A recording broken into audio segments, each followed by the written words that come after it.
विगत वर्ष ये परीक्षा मूल रूप से आयोजित होनी थी 1 अक्टूबर 2023 7 और 15 को होनी थी, लेकिन पहले ही पाली की परीक्षा और द्वितीय पाली की परीक्षा समय पूर्व उसके जो उत्तर कुंजी थी वो सोशल मीडिया पर वायरल हो गई थी, जिसकी वजह से परीक्षा को स्थगित करना पड़ा था।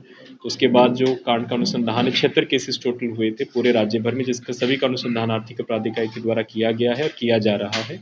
इसी क्रम में कल से 7 तारीख से परीक्षाएं पुनः शुरू हो रही हैं। 6 चरणों में परीक्षाएं होंगी। 28 तारीख तक किसी माह में इन परीक्षाओं का आयोजन किया जा रहा है केंद्रीय चयन परिषद सिपाही भर्ती के द्वारा।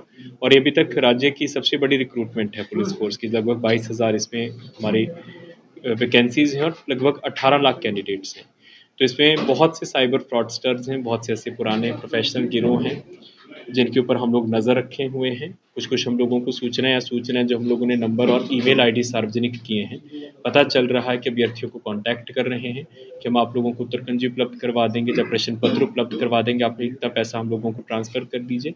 और दूसरा क्या होता है कि जिस दिन परीक्षा होती है उस दिन फेक उत्तर कुंजियाँ या फेक क्वेश्चन पेपर्स किसी तरह से वायरल करते हैं, ताकि जो परीक्षा की सैंक्टिटी है उसके ऊपर प्रश्न चिन्ह लगे, अभ्यर्थियों में, अभिभावकों में बेचैनी पैदा हो, ताकि परीक्षा की प्रक्रिया को ये लोग दिग्भ्रमित कर सकें, अभिभावकों को और अभ्यर्थियों को दिग्भ्रमित कर सकें।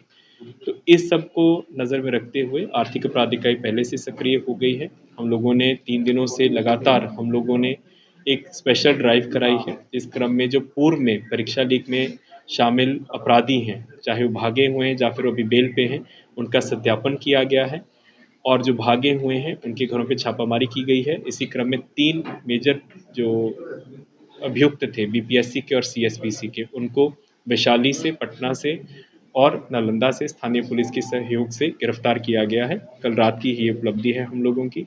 इसके अलावा बहुत से टेलीग्राम चैनल्स, व्हाट्सएप चैनल्स जिसमें ये सब अफवाहें या फिर परीक्षा लीक के संबंधित बातें हो रही हैं, उनके ऊपर हम लोग मॉनिटरिंग कर रहे हैं। हम लोगों का सोशल मीडिया पेट्रोलिंग यूनिट, उसके लिए स्पेशल हम लोगों ने टीम को तैयार किया है और हम लोगों ने सार्वजनिक नंबर और ईमेल आईडी भी दिए हैं, ताकि किसी प्रकार की अभ्यर्थियों को, उनके अभिभावकों को या फिर आम नागरिकों को किसी प्रकार की सूचना मिल रही है प्रश्न लीक से संबंधित, चाहे वो सही है चाहे गलत है, उसका सत्यापन करना चाहेंगे, शेयर करना चाहेंगे तो तुरंत हमारी टीम के साथ शेयर कर सकते हैं। हम लोगों की टीम यहाँ पे कार्यरत रहेगी, 24/7 कार्यरत रहेगी, ताकि समय रहते सभी सूचनाओं का सत्यापन किया जा सके और जो भी कानूनी कार्रवाई बनती होगी वो हम लोग कर सकेंगे। जो 3 लोग गिरफ्तार हुए हैं, कल रात की उपलब्धि है। एक अमन कुमार है, ये बीच बाजार सोसरा नालंदा का है। ये सीएसपीसी और बीपीएससी परीक्षा में जो संजीव मुखिया गैंग है उसका एक सक्रिय सदस्य है और दोनों परीक्षाओं में वांटेड, उसकी गिरफ्तारी हुई है।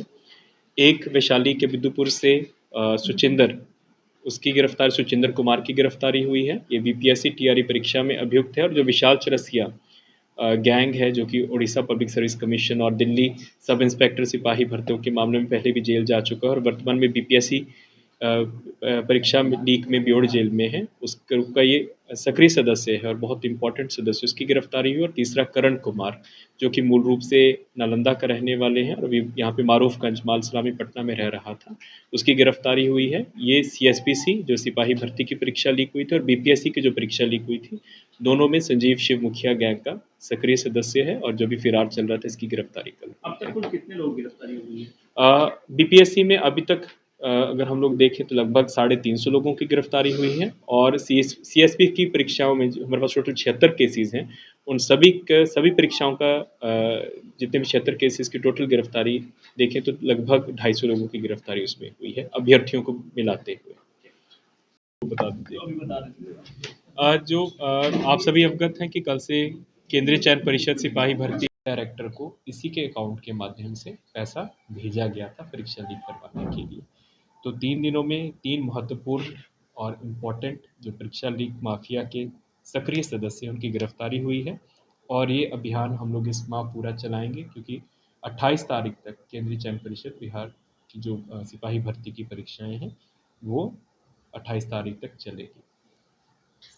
तो आज के प्रेस कॉन्फ्रेंस में यही है। सभी को आपको विज्ञप्ति की कॉपीज उपलब्ध करवा देंगे। यदि कोई क्वेश्चन है तो आप लोग पूछ सकते हैं। कितना पैसा भेजा गया था?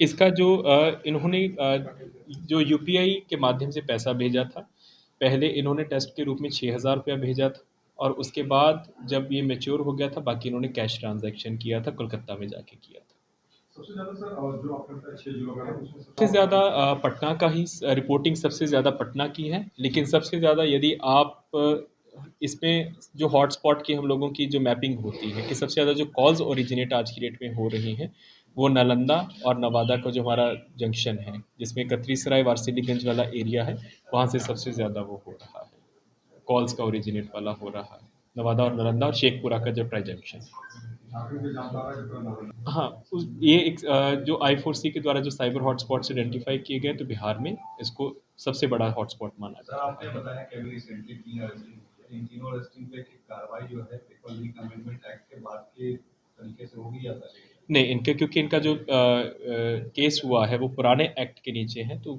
वो उसके तहत होगी। नए वाला एक्ट अभी इन लोगों पे लागू नहीं होगा। अभी नहीं होगा।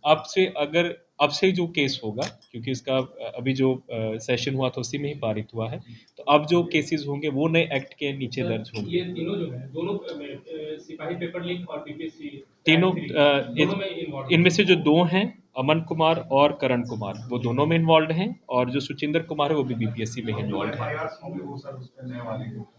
हाँ, अब से जो एफआईआर होंगे वो नए वाले एक्ट में होंगे, लेकिन जो ये क्योंकि पिछले एफआईआर्स में इन्वॉल्व रहे हैं, तो इनके ऊपर जो कार्रवाई होगी वो पुराने अधिनियम के अनुरूप होगी।